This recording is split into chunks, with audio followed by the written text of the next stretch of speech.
सो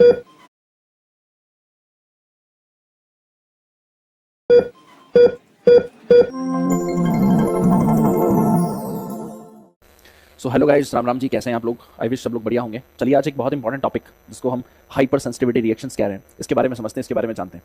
तो क्या होती है हाइपर सेंसिटिविटी रिएक्शन? देखो, रिएक्शन तो पता है आपको क्या होती है। रिएक्शन क्या होती है कि अगर कोई एक्शन हुआ तो रिएक्शन होगा। तो हाइपर का मतलब क्या है? बहुत ज़्यादा। और सेंसिटिविटी का मतलब क्या है कि जैसे जस्ट सपोज मान लो किसी को कोई डिजीज है, जैसे मान लो अस्थमा है। अस्थमा एक ऐसी डिजीज है, ऐसा ऐसा कह सकते हैं, एक एलर्जिक डिजीज है, ठीक है।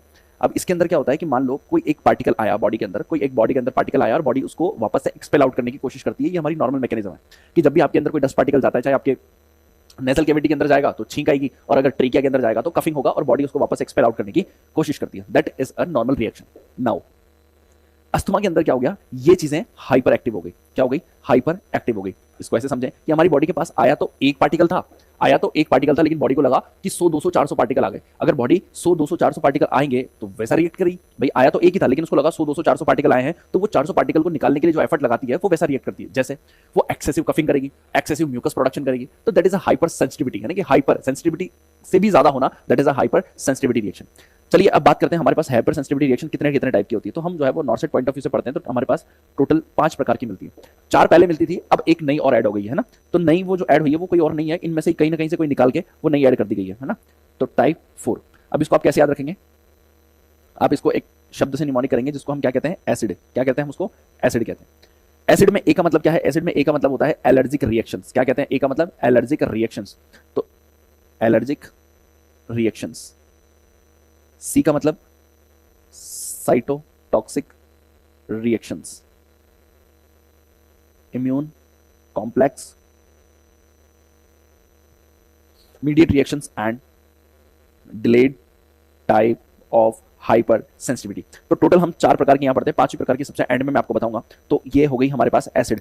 आपसे कोई पूछेगा कि एलर्जिक रिएक्शंस किस तरह की हाइपर सेंसिटिविटी रिएक्शन है, आप कहोगे कि सर टाइप 1 टाइप की जो है, टाइप 1 की है हाइपर सेंसिटिविटी रिएक्शन। तो type 1 hypersensitivity reaction is a allergic reaction, and type 2 is a cytotoxic reaction, and type 3 is a immune complex mediate. बात समझ में आ गई? चलिए हम एक एक करके इनको लिबरेट करने की कोशिश करते हैं। तो सबसे पहले हम टाइप 1 की बात करते हैं। टाइप 1, टाइप 1 की हम बात करते हैं। तो टाइप 1 के अंदर जो हाइपर सेंसिटिविटी रिएक्शंस हैं, इसके एग्जांपल्स देखते हैं कि कौन कौन से इसके एग्जांपल्स होते हैं। तो इसके लिए भी एक निमोनिक होता है जिसको हम ए बी सी डी कहते हैं। ए का मतलब क्या होता है? ए का मतलब allergic rhinitis, allergic rhinitis, allergic dermatitis, allergic conjunctivitis और अस्थमा। यानी कि ये वो सारी रिएक्शंस हैं, ये वो सारी की सारी रिएक्शंस हैं जो कि टाइप 1 हाइपर सेंसिटिविटी रिएक्शंस के अंदर इंक्लूड होती है। नाउ बी का मतलब क्या है? बी के अंदर कौन कौन सी चीजें आती है? कभी आपको मधुमक्खी ने काटा है तो बी स्टिंग से जो भी रिएक्शन होगी that is a type 1 hypersensitivity reaction. C का मतलब क्या है? इसको बोलते हैं कैजोनी टेस्ट। ये किसके लिए होता है? फॉर हाइड्रेटेड सिस्ट के लिए, हाइड्रेटेड सिस्ट के लिए होता है, ठीक है। और डी से जो होता है that is a drug allergy, यानी कि जितनी भी एलर्जीज हैं वो सब किसके अंदर आ गई? वो सारी की सारी टाइप 1 हाइपर सेंसिटिविटी रिएक्शन के अंदर इंक्लूड हो चुकी है। बात समझ में आ गई? तो टाइप 1 के अंदर कौन कौन सी आ गई? A B C D, A B C D. A का मतलब क्या है? एलर्जिक राइनाइटिस है, एलर्जिक डर्मेटाइटिस है, एलर्जिक कंजक्टिवाइटिस है, अस्थमा है, ठीक है। बी का मतलब बी स्टिंग है, कैजोनी टेस्ट है और ड्रग एलर्जी है। तो ये हो गए type 1 hypersensitivity reaction. Now come to the type 2 hypersensitivity reaction. Type 2 hypersensitivity reaction, type 2 hypersensitivity reaction. तो इसका जो निमोनिक है वो लिखते हैं अपन, my blood group is R H positive. अब हमने ये कहा कि my blood group is R H positive. अब इसको निमोनिक बनाने की कोशिश करो। कैसे बनाओगे? माय का मतलब क्या है? माय का मतलब होता है myasthenia gravis, myasthenia gravis. Myasthenia gravis क्या होता है? माइस्थेनिया ग्रेविस के अंदर एंटीबॉडी बनती है किसके against? Antibody against A C H receptor, A C H receptor के अगेंस्ट। अगर ब्लड की बात करो तो ब्लड का मतलब क्या है? Blood transfusion reactions, blood transfusion reaction. Group का मतलब क्या है यहाँ पर? Grave disease. क्या है? Grave disease. ग्रेव डिजीज के अंदर क्या होता है? ग्रेव डिजीज के अंदर एंटीबॉडी बनती है किसके against? T S H receptor के अगेंस्ट। किसके against? T S H receptor के अगेंस्ट। आई का मतलब क्या होता है? इम्यून हीमोलाइटिक एनीमिया, ठीक है। आर एच का मतलब आर एच ट्रांसफ्यूजन रिएक्शन, ठीक है। RH ट्रांसफ्यूजन रिएक्शन, और पॉजिटिव का मतलब क्या है यहाँ पर, pernicious anaemia.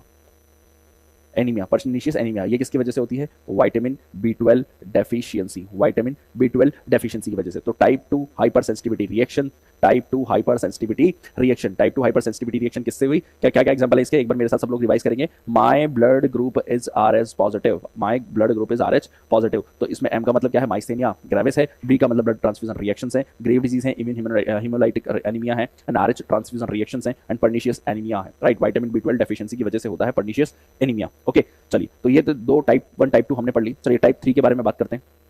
What is the type 3 hyper sensitivity reaction, type 3 hyper sensitivity,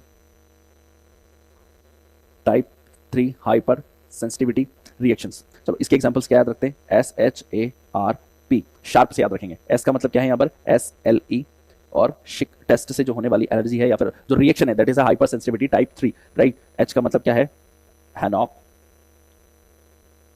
और ये जितनी भी आपको लिखवा रहे हैं ये एग्जाम में कहीं ना कहीं जो है वो पूछी जा चुकी है, तो ये आप उस तरह से ही याद करना है ना, क्योंकि आपसे लाइक किसी भी एग्जाम में कहीं ना कहीं वन लाइनर फॉर्म में आपसे पूछी जा चुकी है, राइट। तो इसका मतलब ये है।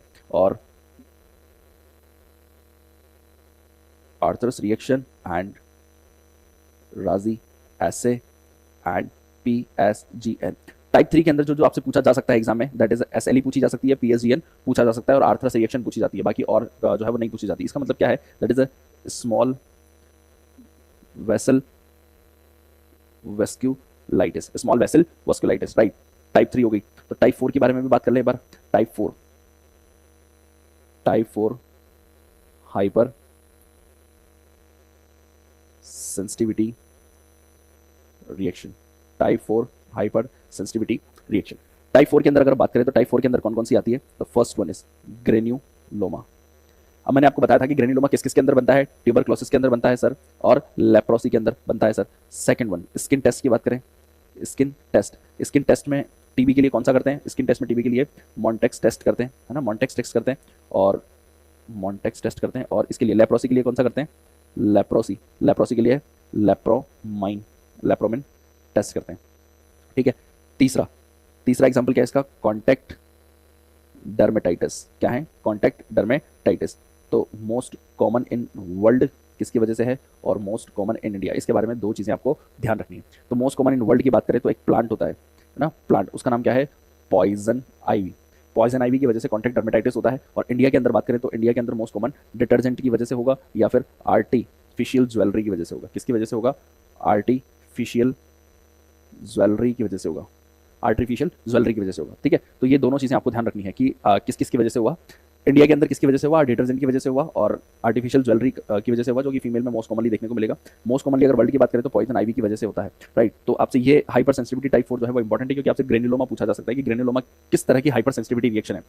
तो ग्रेन्युलोमा जो है वो टाइप 4 टाइप की हाइपर सेंसिटिविटी रिएक्शन है। अब हम यहाँ पर इतनी देर से बात कर रहे थे 555, तो टाइप 5 भी एक बार आप नोट कर लें कि टाइप 5 भी जो है वो रिसेंटली न्यूली अपडेटेड है ना, न्यूली है, तो इसके बारे में भी पता होना चाहिए हमें। तो टाइप 5 की अगर बात करें तो टाइप 5 में क्या है, एंटीबॉडी अगेंस्ट, जितनी भी एंटीबॉडीज हैं और अगेंस्ट रिसेप्टर्स, जैसे कोई भी, जैसे ऊपर हमने बात की थी, सबसे पहला हमने बात की थी लाइक ग्रेव डिजीज की बात की थी, एक तो ग्रेव डिजीज की बात की थी, दूसरा हमने माइस्थेनिया ग्रेविस के बारे में बात की थी। किसके बारे में, माइस्थेनिया ग्रेविस के बारे में बात की थी। दोनों के बारे में हमने बात की थी। अब दोनों के अंदर क्या होता है, ग्रेव डिजीज के अंदर क्या बनती है, एंटीबॉडी बनती है। क्या बनती है, एंटीबॉडी बनती है, हाँ एंटीबॉडी ही तो बनती है, एंटीबॉडी अगेंस्ट, एंटीबॉडी अगेंस्ट, ये किसके अगेंस्ट बनती है, ये बनती है एंटीबॉडी अगेंस्ट TSH रिसेप्टर्स के, एंटीबॉडी अगेंस्ट TSH रिसेप्टर्स। और माइस्थेनिया ग्रेविस किसके अगेंस्ट बनती है, एंटीबॉडी अगेंस्ट, ये बनती है माइस्थेनिया ग्रेविस में ACH के अगेंस्ट, ठीक है। तो जितने भी ये वाले एग्जाम्पल्स हैं, जितने भी एंटीबॉडी अगेंस्ट रिसेप्टर्स वाले एग्जाम्पल हैं, वो कहाँ जाएंगे, वो जाएंगे टाइप 5 हाइपर सेंसिटिविटी रिएक्शंस के अंदर। टाइप 5 हाइपर सेंसिटिविटी रिएक्शंस के अंदर कौन कौन जाएगा, जितने भी एंटीबॉडीज अगेंस्ट रिसेप्टर वाले एग्जाम्पल है। अब आप कहेंगे कि सर आपने ऊपर तो वो बताया, अब हम किसको मानेंगे, है ना, अब हम किसको मानेंगे। तो आपके सामने जब भी ऐसा कोई क्वेश्चन आएगा, है ना, कि क्वेश्चन आपको ऐसा आएगा, तो देखो क्वेश्चन तो कॉन्ट्रडिक्शन हो सकता है, लेकिन आपका आंसर जो है, अगर ऑप्शन में फिफ्थ है, अगर ऑप्शन में फिफ्थ है, अगर ऑप्शन में फिफ्थ है तो आप फर्स्ट प्रायोरिटी फिफ्थ को देंगे, लेकिन अगर ऑप्शन में नहीं है तो आप जो है वो सेकंड को प्रायोरिटी देंगे, ठीक है। तो ये चीज़ याद रखना कि अगर आपके ऑप्शन में आपको फिफ्थ दिया हुआ है तो आप उसको क्या देंगे, फर्स्ट प्रायोरिटी देंगे, राइट। तो first priority goes to the fifth, type of like hypersensitivity, अगर फिफ्थ नहीं है तो आप जो है वो सेकंड को चूज करेंगे, राइट। तो this is about the hyper sensitivity reaction, okay guys. तो आई होप ये सारी चीजें आपको याद रहेंगी। हमने सब कुछ एकदम बिल्कुल निमोनिक से स्टडी किया। पांच तरह की होती है, पांच वाली नहीं एडेड है। चार हमने कहा एसिड होती है, राइट, ACID, राइट। ए के अंदर क्या होगा, एलर्जिक रिएक्शन होगा। सी के अंदर साइटोटॉक्सिक रिएक्शंस होंगी। इम्यून कॉम्प्लेक्स मीडिएट होगा और delayed type of hyper sensitivity. Type 1 के अंदर देखें हाइपर सेंसिटिविटी रिएक्शन जो है ABCD, राइट। तो जितनी भी एलर्जिक वाली चीजें वो सारी इसके अंदर आएंगी और इसके अंदर my blood group as RH positive, ये सारी चीजें। और टाइप 3 पड़ा और टाइप 4 के अंदर जो है वो क्रॉनिक डिजीज बेसिकली इसके अंदर है, ग्रेनुलोमा, टीबी। और टीबी आपसे कई दफा पूछा जा सकता है, टीबी के अंदर कौन सी है, टीबी के अंदर फोर्थ वाली है। और टेस्ट जो हम करते हैं स्किन टेस्ट है, लेप्रा के लिए करें, लेप्रोसी के लिए करें, चाहे ट्यूबरक्लोसिस के लिए करें, तो उसके भी आंसर जो है वो फोर्थ जाएगा, राइट। और फिफ्थ के अंदर तो हमने कहा कि जितनी भी एंटीबॉडीज बन रही है against the receptor that is like belongs to a type 5 hypersensitivity reaction. Okay guys, so this is all about the hypersensitivity reaction. Thank you so much.